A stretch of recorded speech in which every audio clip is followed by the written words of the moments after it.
Heute ist Professor Nassim Taleb hier bei uns zu Gast als Starreferent am Institutional Money Kongress und wir haben die Gelegenheit für einige Fragen an ihn.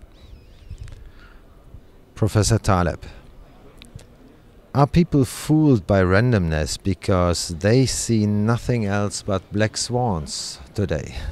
Well, the problem I've had with the black swan is that a lot of people talk about it without having read the book and understanding what my point.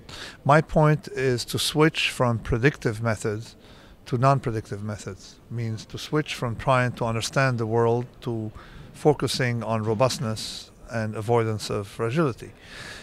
But so the first mistake people make is think that you have to predict black swans. No.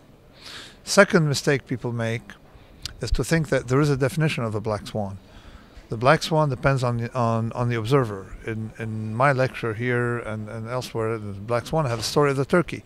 A turkey is fed by a butcher. Well, the day the butcher doesn't feed the turkey, you know what happens.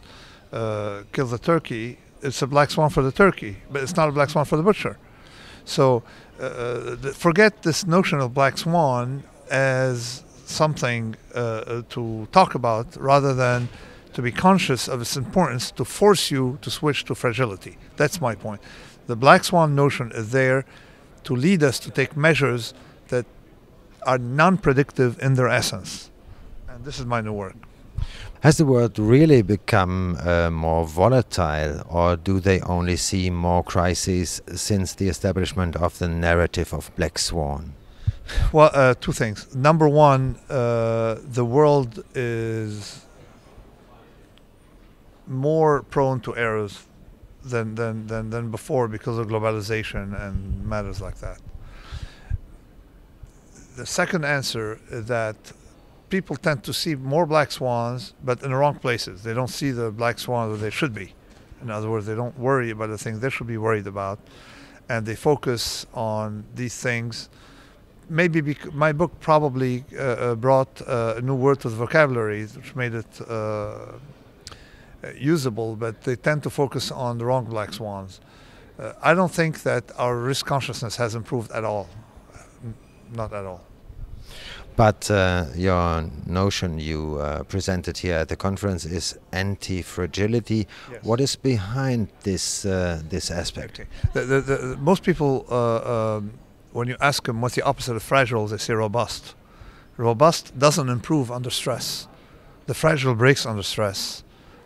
The anti-fragile is what improves from stress. And there are a lot of things that improve from stress. Your bones improve, when you stress them. If you go in a space shuttle, you're going to lose bone density. So if you spend 6 months in bed, you're going to lose bone density. So you have the things that improve from stressors, and that's not part of vocabulary. And with anti-fragility, we probably will bring that into the vocabulary. How can an investor, especially an institutional investor, profit from this notion of anti-fragility? It's not profiting. My idea is to avoid losses is more important than getting profits. But profiting, of course, comes second. But you can significantly see what is anti-fragile, what gains from disorder. If you think the world is getting more disorder, and it is, naturally we have disorder.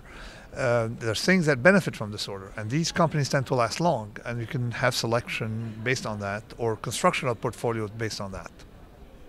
But how can one recognize what is disorder and what is not? Okay, it's very simple. I rephrase everything in terms of long optionality or short optionality.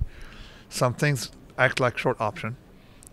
Some situation put you in a position where you're almost like short option, and some things are long option or make you long optionality. Thank you very much. Thank you. Thanks for. Thank you very much.